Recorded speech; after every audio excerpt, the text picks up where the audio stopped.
क्रिया और कृपा करी और मेरे गोविंद ने ये बताना चाहा, बोले भैया ना मैं किसी के प्रभाव में खाता हूँ ना मैं अभाव में खाता हूँ, मैं तो हमेशा भक्तों के भाव में खाता हूँ।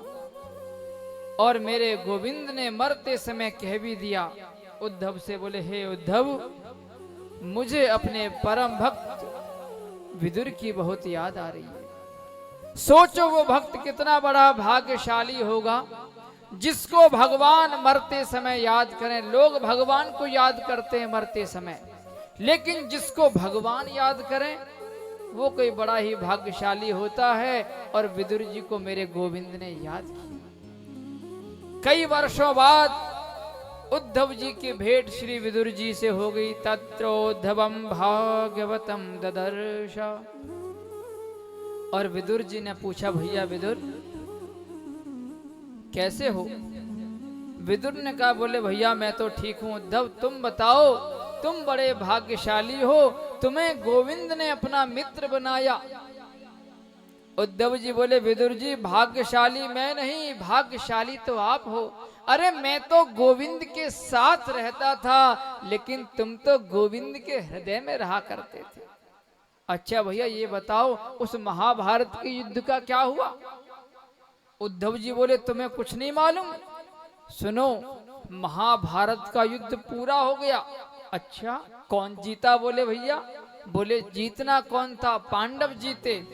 यत्र योगेश्वरः कृष्णो यत्र पार्थो धनुर्धरा तत्र श्री विजयो भूतिर ध्रुवानी तिरमतिर्ममा। बोले जिधर मेरा कन्हैया रहता वही तो जीतेगा, पांडव विजयी हो गए। अच्छा भैया, और बोले सुनो, मेरे कन्हैया भी इस संपूर्ण धरा धाम को छोड़ करके अपने धाम को चले गए, पांडव भी स्वर्गारोहण को चले गए। विदुर जी सोचने लगे, हम तीर्थ यात्रा करते रहे, भजन करते रहे, इधर गोविंद भी हमें छोड़ करके चले गए। विदुर जी ने उद्धव जी से पूछा, बोले भैया उद्धव तुम तो गोविंद के अंतरंग सखा थे, लंगोटिया यार थे, तुम उनके बिना कैसे रह रहे हो? उद्धव जी बोले, भैया विदुर मुझे गोविंद ने एक बड़ा भारी ज्ञान का उपदेश दिया और मुझे आदेश दिया, बोले तुम्हें अभी पृथ्वी लोक पर ही रहना है। विदुर जी बोले, भैया दो चार बूंद हमारे ऊपर भी डाल दो वो ज्ञान की, ताकि हम भी रह लें गोविंद के बिना, कैसे रहा जाता है? उद्धव जी बोले, हे विदुर जी जिस समय प्रभु मुझे उपदेश दे रहे थे उसी समय मेरे बराबर में मैत्रेय मुनि खड़े हुए थे और मेरे सामने मैत्रेय मुनि से मेरे गोविंद ने कहा कि जब मेरा भक्त विदुर आएगा तो मेरा यह प्रवचन, मेरा यह उपदेश उस विदुर को सुना देना। जाओ गंगा के किनारे मैत्रेय मुनि तुम्हारी प्रतीक्षा कर रहे हैं, जाओ। उसी समय विदुर जी महाराज सीधे गंगा के किनारे मैत्रेय मुनि के आश्रम में पहुंच गई और मैत्रेय मुनि ने खड़े होकर के इनका सम्मान किया। आओ भक्त विदुर, आओ महात्मा विदुर। और इस प्रकार से अपने आसन पर महात्मा विदुर जी को बिठाया। यद्यपि मैत्रेय मुनि ब्राह्मण हैं, विदुर जी दासी पुत्र हैं, फिर भी मैत्रेय मुनि ने अपने आसन पर बिठाया। बोले महात्मा विदुर आप यहाँ पर बैठिए। क्यों? क्योंकि जाति पाति पूछे नहीं कोई, हरि को भजे सो हरि का होई। जो भगवान का भजन करने वाला है उसकी जाति बिरादरी कोई भी क्यों ना हो, ये जाति बिरादरियां तो हमने बनाई हैं, ये जाति कर्मों के आधार पर बनाई गई थी, लेकिन आजकल क्या लोगों ने शरीर के आधार पर बना दी जाती है। मैं कई लोगों को देखता हूं जिनका जन्म तो ब्राह्मण योनि में हो गया है, ब्राह्मण कुल में हो गया है, लेकिन उनका रहन सहन किसी शूद्र से कम नहीं। और कई मैं ऐसे लोगों को जानता हूं कि जिनका जन्म तो किसी दूसरी जाति में हुआ है, लेकिन उनके संस्कार, उनके विचार किसी ब्राह्मण से कम नहीं। दिन में जब तक वह 5 बार पूजा पाठ नहीं कर लेते हैं, बिना भोग लगाए भोजन नहीं करते। और कई ब्राह्मणों को मैंने ऐसे देखा, न नहाते न धोते, जब मिल जाए बोलो जय श्री कृष्ण। तो अब बताओ, तो जातियां तो कर्म के आधार पर रखी गई थी। हमारे ऋषि मुनियों ने जो 4 वर्ण बनाए थे, ब्राह्मण, क्षत्रिय, वैश्य, शूद्र। लेकिन आजकल के लोग भैया जाति के आधार पर लोगों को देखते हैं। ये तो अब यहाँ पर देखो सभी बैठे हुए हैं, हम तो किसी में भेदभाव करते नहीं है भैया, क्योंकि हमें तो यही सिखाया जाता है कि अगर हम लोग भेदभाव करेंगे तो फिर कैसे कल्याण होगा, फिर तो किसी का कल्याण हो ही नहीं पाएगा। जिस प्रकार से हमारे ऋषि महात्माओं ने सर्व समाज के लिए रामचरित मानस, मतलब कि मानव जाति के लिए है, ये नहीं है कि ब्राह्मणों के लिए, ठाकुरों, कोई भी सुन सकता है रामचरित मानस को। और महाराज मैत्रेय मुनि ने विदुर जी महाराज को अपने बराबर में बिठाया और मैत्रेय मुनि से विदुर जी ने प्रश्न किया, बोले महाराज आप ये बताएं कि संसार की सृष्टि कैसे हुई। तब श्री मैत्रेय मुनि कहते बोले, हे विदुर जी, यही प्रश्न एक बार देवर्षि नारद ने अपने पिता ब्रह्मा जी से किया था। ब्रह्मा जी ध्यान लगाए बैठे हुए थे। ध्यान खुलने पर नारद जी ने पूछा, पिताजी सारे संसार को तो आप बनाते हो, ये आप किसका ध्यान करते हो। उसी समय ब्रह्मा जी ने कहा, पुत्र नारद तुम्हें पता है ये संसार कैसे बना, इसकी सृष्टि कैसे हुई। बोले नहीं नहीं पिताजी मुझे नहीं पता। तो बोले सुनो, बोले जब भगवान इस संपूर्ण धराधाम का निरीक्षण करते हैं तो इसमें एक प्रकृति में क्षोभ होता है और महाराज महाप्रलय हो जाती है, और महाप्रलय में सारा संसार मेरे भगवान नारायण के उदर में, उदर माने पेट में समाहित हो जाता है। उस समय केवल एक ही वटस्य पुत्रस्य पुटे शयानम बालम मुकुंदम मनसां स्मरामि, केवल वट के पत्ते पर झूलते हुए केवल कन्हैया बसते हैं। उस समय मेरे गोविंद इस प्रकृति का निरीक्षण करते हैं तो सारी पृथ्वी पर जल ही जल दिखाई पड़ता है, कुछ और दिखाई नहीं पड़ता। उसी समय मेरे गोविंद भगवान नारायण एक संकल्प करते हैं। क्या संकल्प करते हैं, बोले एको हम बहुश्यामः, बोले मैं एक से अनेक होना चाहता हूं। ऐसा उनके मन में संकल्प आता है। तब भगवान अपने नाभि कमल से, नाभि से कमल को प्रकट करते हैं और उसमें से ब्रह्मा जी कहते हैं मेरे को प्रकट किया परमात्मा ने। अब जब मैं उस कमल के उस पर बैठा, फूल पर बैठा, तो मैं सोच नहीं पा रहा था मैं क्या करूं। मैं देखना चाहता था इधर उधर, मेरे 4 शीश कर दिए, चतुरानन 4 शीश मेरे चारों दिशाओं में देखने की शक्ति मुझे परमात्मा ने प्रदान कर दी। अब सारी धराधाम पर जल ही जल पड़ा हुआ था। अब मैंने सोचा इसका छोर कहाँ है, मैं कहाँ से आया हूं। मैं पुनः कमल की तंतु में गया और जाकर के मैंने प्रवेश किया, लेकिन कोई भी आधार छोर मुझे नहीं मिला। मैं पुनः कमल की तंतु में आकर के बैठ गया। उसी समय आकाश मंडल से 2 शब्द टकराए। कौन से शब्द टकराए, स्पर्शेत यत षोडशमेक विंशत। व्याकरण में जो स्पर्श वर्णों में जो 16वां वर्ण और 21वां वर्ण है, 16वां वर्ण क्या है त और 21वां है प। कादयो मावसानाम स्पर्शः, का से लेकर के मां पर्यंत जितने भी शब्द हैं वो स्पर्श वर्ण है। उनमें जो 16वां और 21वां वो तप अर्थात तप करो। तो ब्रह्मा जी कहते मैंने घोर तप किया, अनंत वर्षों तक तप किया, तब भगवान नारायण का मुझे दर्शन हुआ। और नारायण का दर्शन होने के बाद नारायण ने कह दिया, विधाता आज से तुम संसार की सृष्टि करो, संसार का सृजन करो। तो मैंने कहा महाराज मुझे इतना बड़ा पद ना सौंपो, मुझे अभिमान आ जाएगा। उसी समय भगवान नारायण ने मुझे 4 श्लोकी भागवत का ज्ञान दिया, जिसको बोलते चतुश्लोकी भागवत। कि अहमेवा समेवाग्रे नानयद सद सदपरम पश्चादहम यदेतच्च यो वशिष्येत सौस्म्यहम्। हे ब्रह्मा, तुम्हें अभिमान इसलिए नहीं आएगा क्योंकि तुम मेरे स्वरूप को जान चुके हो। लोग एक डायलॉग करते हैं ना, बोले जब तक ऊंट पहाड़ के नीचे नहीं आता तब तक उसको अपनी औकात का पता नहीं चलता है। यही डायलॉग है, कुछ और है? शायद यही डायलॉग है फेमस है कि जब तक ऊंट पहाड़ के नीचे ना आए तब तो उसे पता ही नहीं चलता कि भाई तुम तो ही बहुत छोटे हो। तो भगवान कहना चाहते हैं ब्रह्मा जी से, हे ब्रह्मा, अहमेवा समेवाग्रे, ये जो कुछ भी दिखाई पड़ रहा है ये मेरा ही स्वरूप है।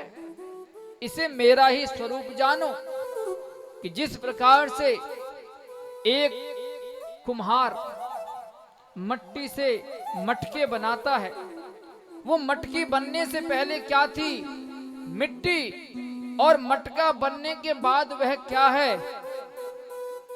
नाम तो रख गया, मटका है, घड़ी है, घड़ा है, जो कुछ भी है इत्यादि इत्यादि, सकोरा है, कुल्हड़ है, लेकिन सब में है क्या?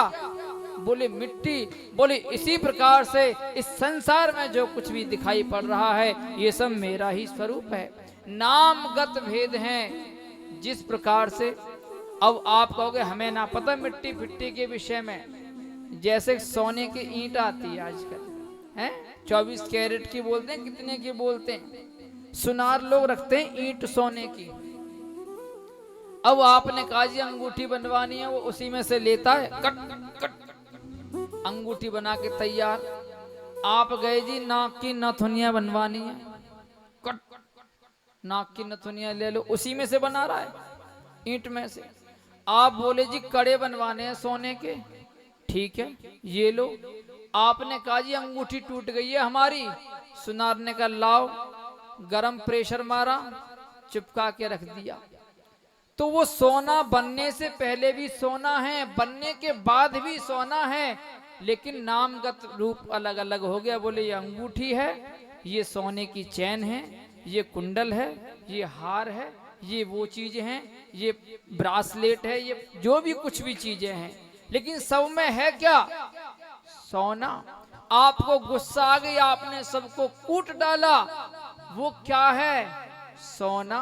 वो सोना ही है। इसी प्रकार से ये जो कुछ भी दिख रहा है हे ब्रह्मा जी, ये सब मेरा ही स्वरूप है, बस मैं अलग अलग रूप धारण कर लेता हूँ, इसलिए अलग अलग रूपों में दिखता हूँ। बोलो जय श्री कृष्ण। अहमेवा समेवाग्रे नानयद सद सद परम और पश्चात हम यदेतच्च यो वशिष्येते सौस्म्यहम्। जो कुछ बाद में बचता है वह भी मेरा ही स्वरूप है। इस प्रकार से नारायण प्रभु ने 4 श्लोक की भागवत का ज्ञान ब्रह्मा जी को प्रदान कराया। और महाराज इस प्रकार से ब्रह्मा जी ने अपने शीश कर हाथ से महाराज चतुरानन को प्रकट किया। 4 शीश मेरे चारों दिशाओं में देखने की शक्ति मुझे परमात्मा ने प्रदान कर। लगे भाई सृष्टि कैसे करी जाए। अब सारी धराधाम पर जल ही जल पड़ा हुआ था। अब मैंने सोचा इसका छोर कहाँ है, मैं कहाँ से आया हूँ। मैं अपना कमल की तुम लोग मैथुन सृष्टि प्रारंभ करो। इन्होंने कहा, बोले महाराज हम संसार की सृष्टि तो करेंगे लेकिन पृथ्वी तो है ही नहीं, हम कहां से सृष्टि करें। कौन से शब्द टकराए? स्पर्शेत यत षोडश विंशत। और जैसी व्याकरण में जो स्पर्श वर्णों में जो 16वां वर्ण और 21वां वर्ण है, 16वां वर्ण क्या है?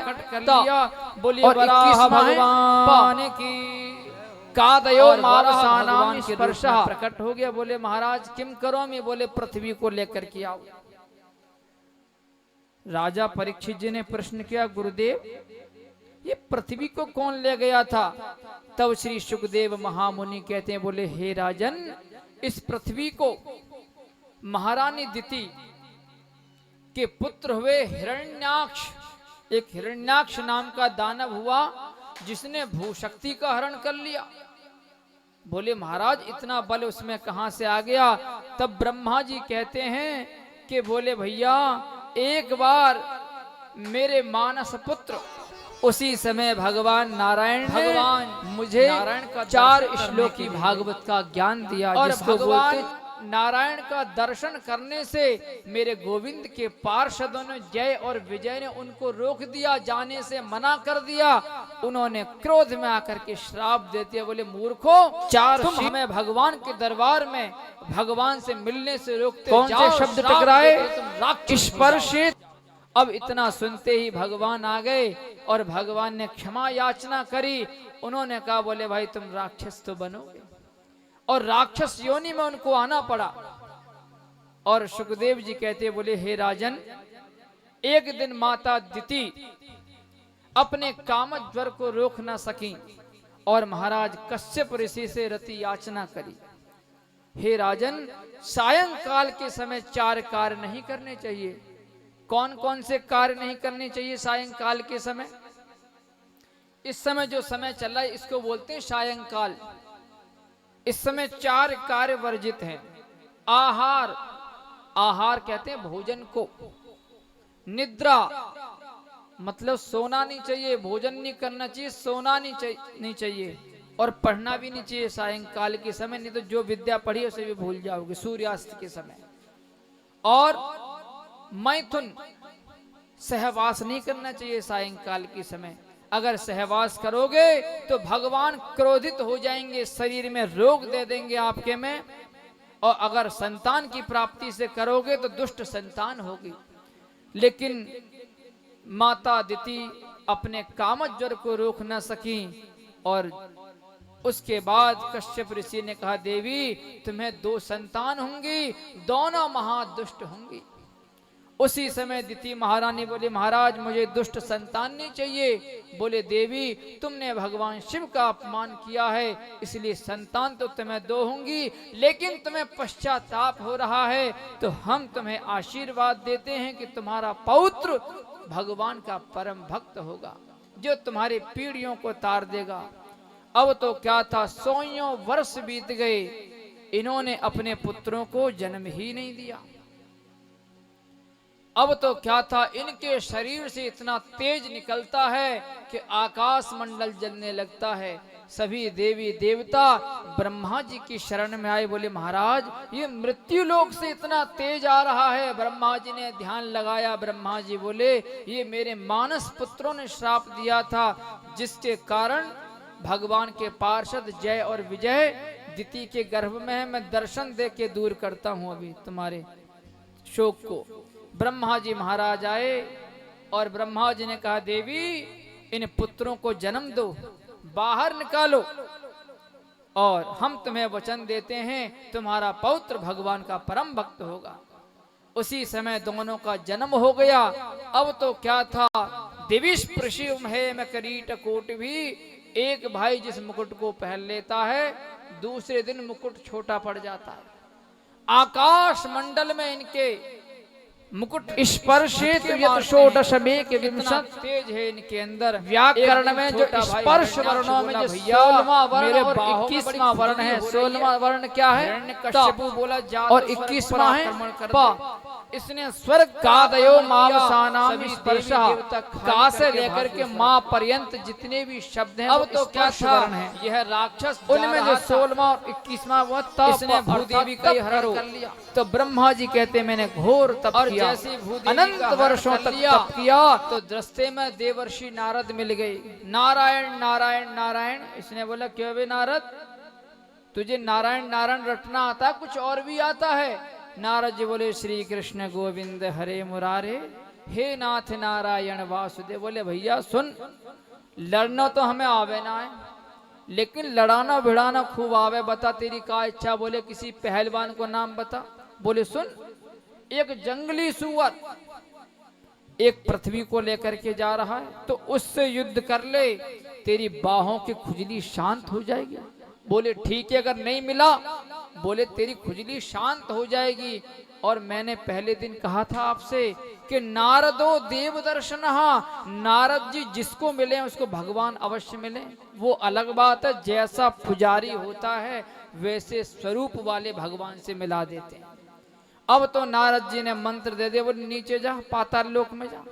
एक सुगर पृथ्वी को लेकर के जा रहा है और वाराह भगवान अपने दांतों पर पृथ्वी को लेकर के निकल रहे थे। उसी समय इसने गर्जना करी, रे वो जंगली सुगर, इस पृथ्वी को लेकर के कहां जा रहा है? ये पृथ्वी तो हमारी है। भगवान बोले, भैया सत्यम वयम वो वन गोचरा मृगा यस्मद्धान मृग ये ग्राम सिंघन। अरे बोले ग्राम सिंह, तुम जैसों के भौंकने से हम पर कोई फर्क नहीं पड़ता। उसने कहा ग्राम सिंह बोलता है हमको। अब आप जानते हो ग्राम सिंह किसको कहते हैं? संस्कृत की जो भाषा है, बड़ी मीठी भाषा है संस्कृत की। आइए श्रीमान पधारिए, स्वागतम सुस्वागतम, ये वेलकम है, हाय, हमारे संस्कृत धन्यवाद है, ये संस्कृत की भाषा है। तो उसमें कहा ग्राम सिंह। अब सामने वाला कोई आपको कहते आइए ग्राम सिंह कैसे हो, तो आप अपने मन में यही कल्पना करोगे हम अपने गांव में शेर की तरह रहते हैं ना, तो इसलिए हमको ग्राम सिंह बोल रहा है। लेकिन संस्कृत में ग्राम सिंह बोलते हैं कुत्ते को, कि अपने गांव में तो भाई साहब मजाल है जो कोई दूसरा कुत्ता निकल के चला जाए, और जहां दूसरे गांव से जाना पड़ जाए तो पूंछ दबा के खट से भागता है, कोई देख ना ले। तो भगवान ने कहा सत्यम वयम भो वन गोचरा मृगा युष्मद्युधान मृग ये ग्राम सिंघान। अरे ग्राम सिंह, तुम्हारे भौंकने का फर्क नहीं पड़ता। अब तो क्या था, इसने मेरे गोविंद को, भगवान वाराह को गदा फेंक करके मारी, और मेरे भगवान ने भी एक थप्पड़ इसमें जड़ दिया। दोनों का युद्ध शुरू हो गया। भगवान इसके साथ युद्ध में क्रीड़ा कर रहे हैं। अब तो क्या था, सायंकाल का समय हो गया। देवता लोग आकाश मंडल में आकर के उपस्थित हो गए। दोनों का युद्ध चल रहा है। कभी भगवान जीतते दिखाई पड़ते हैं तो कभी हिरण्याक्ष। देवताओं को भ्रम हो गया, लगता है भैया भगवान पर भारी पड़ रहा है। सायंकाल का समय उपस्थित है। देवताओं ने सोचा कि रात्रि के समय निशाचरों की शक्ति 4 गुनी हो जाती है, निशाचरी माया। अब तो देवता लोग डर रहे हैं कहीं ऐसा ना हो कि भगवान से बाद में लड़े, कहीं हमसे ना लड़ने लगे। और देखा जैसी भगवान ने कि देवता बड़े भयभीत हैं, उसी समय एक थप्पड़ मारा है। अब तो क्या था, देवता लोग आकाश मंडल से आ गए और भगवान की स्तुति कर रहे हैं। स्तुति क्या कर रहे हैं कि यम योगिनो योग समाधिना रहो, और स्तुति ऐसी कर रहे हैं देवता कि अगर ये जिंदा हो तो इसको बुरा ना लगे, कहीं ऐसा ना हो कि भगवान को बाद में मारेगा हमको मारेगा। तो देवता लोग क्या कहते, प्रभु कितना बड़ा भाग्यशाली है दानवराज। अरे लोग जन्म जन्मांतर आपका नाम लेते हैं, तब आपका नाम उनके मुख पर नहीं आता है। और ये देखो तन मुत्स सरजहा, आपके हाथों से वीर गति को प्राप्त हो रहा है। जो गति योगियों को मिलती है वही गति आपने इसको प्रदान कर दी। भगवान बोली ये मेरी स्तुति कर रहे हैं, दानवराज की कर रहे हैं। भगवान ने एक लात मारी, दूर जाकर के गिरा। तब देवता कहते हे प्रभु, आपने इस दुष्ट को मार करके हमारे ऊपर बड़ा भारी अनुग्रह किया है। प्रभु इस दुष्ट के मारे नींद नहीं आती थी। कहने का मतलब क्या है, सुर नर मुनि सब की यह रीति, स्वार्थ लाग करे सब प्रीति। देवता बड़े स्वार्थी हैं प्यारे प्रभु प्रेमियों। अपना मतलब हासिल हो गया, प्रभु पे 2-4 पुष्प छोड़े और सीधे चले जाते। बोलो जय श्री कृष्णा। इस प्रकार से मेरे वरा भगवान ने पृथ्वी को मुक्त किया है और हिरण्याक्ष दानव का वध किया। उसी समय इसके भाई ने प्रतिज्ञा कर ली कि भाई जिसने मेरे भाई को मारा है, मैं उसके रक्त से अपने भाई को तिलांजलि दूंगा, तर्पण करूंगा उसके रक्त से। और ऐसा करके वे चला गया। और इधर श्री ब्रह्मा जी महाराज ने मनु शत्रुपा को आदेश किया, बोले जाओ अब पृथ्वी आ गई है, मैथुन सृष्टि प्रारंभ करो। और इन्होंने महाराज मैथुन सृष्टि प्रारंभ करी है। और इनके 3 पुत्री हुई हैं। तीन पुत्री कौन है महाराज मनु की? आकुति, देवहूति और प्रसूति। ये तीन पुत्रियां हैं महाराज मनु के, और दो पुत्र हैं। मैं कहां से आया हूं? मैं पुनः कमल की तंतु में गया तानपाद, और जाकर के मैंने प्रवेश और महारानी कोई भी आधार छोर मुझे नहीं मिला। मैं पुनः कमल की तंतु में आकर के ऋषि ने बड़ी घोर तपस्या करी। उसी समय आकाश मंडल से दो शब्द टकराए। कौन से शब्द टकराए? शादी की स्पर्शित यत षोडशमेक विंशत। यह मिस यूनिवर्स व्याकरण में जो स्पर्श वर्णों में जो 16वां वर्ण और 21वां वर्ण है, 16वां वर्ण क्या है? ब्रह्मांड सुंदरी से और 21वां हो जाए, इसलिए इन्होंने तपस्या कादयो मावसान। और जब भगवान प्रसन्न हो गए, बोले वरम ब्रूयात, मांगो क्या चाहिए? कर्दम ऋषि बोले अब कुछ ना चाहिए। उनमें जो 16वां और 21वां बोले अर्थात तपस्या करो शादी की। तो ब्रह्मा जी कहते मैंने घोर तप किया, अनंत वर्षों। भगवान बोले सुनो, हम तुम्हारी शादी की बात तय कर आए। बोले अच्छा महाराज, कहाँ तय कर दी? बोले महाराज मनु के यहाँ पर महारानी देवहूति के साथ में। अच्छा, बोले महाराज मैं ना कर लो शादी। भगवान बोले भैया हमारी इज्जत बचाने के लिए कर लो, क्योंकि भगवान तो चाहते थे कि संतों के द्वारा संतति होगी तो इसमें कार्य में सहयोग होगा, और भगवान तो संसार को बढ़ाना चाह रहे थे। बोले महाराज क्या शर्त है? बोले हमारी शर्त यही है कि अगर तुम मेरे घर पुत्र बनकर के आओगे तो मैं शादी करूंगा, नहीं मैंने करने वाला। भगवान बोले ठीक है भाई, हम तुम्हें वचन देते हैं कि हम तुम्हारे घर पुत्र बनकर के आ जाएंगे। और बताओ? बोले बस यही शर्त है। अब तो क्या था, महाराज मनु महारानी शत्रुपा अपनी पुत्री को लेकर के आ गए। अब तो क्या था महाराज, पहले बड़े संस्कार होते थे कि पत्नी की परीक्षा लेने के लिए कि मेरे योग्य है या नहीं। आजकल जैसे हम देखते हैं तो लोग वाग कहते हैं, बोले भैया हम तो गांव की लड़की से शादी करेंगे, हम ना करने वाले दिल्ली की लड़की से शादी हैं। आजकल तो हर जगह ऐसे संस्कार मिलते हैं। बोलो जय श्री कृष्ण। क्योंकि संस्कार तो जब मिलेंगे जब आप 21वां है कथा सुनोगे तो आप संस्कार से लेकर के माँ पर्यंत जितने भी शब्द हैं, सोचा कि मैं कैसे परीक्षा लूं कि ये उनमें जो 16वां 21वां वो तप या नहीं तप करो। तो ब्रह्मा जी कहते मैंने घोर तप किया, अनंत वर्षों तक तप किया। तब भगवान नारायण का मुझे दर्शन हुआ, और नारायण का दर्शन होने के बाद बिछाए हुए आसन पर बैठ नारायण ने कह दिया इसका मतलब मेरे योग्य नहीं है ये। अब तो क्या था, महाराज मनु बैठ गए, महारानी शत्रुपा बैठ गई, लेकिन महारानी देवहूति ने हाथ रख दिया। आसन पर नहीं बैठी, हाथ रख दिया। बोले भाई ये पत्नी तेरे लिए सुयोग्य है, ये संस्कारवान पत्नी है। बोले ठीक है महाराज, मुझे आपकी लड़की पसंद है, लेकिन एक शर्त है। बोले क्या?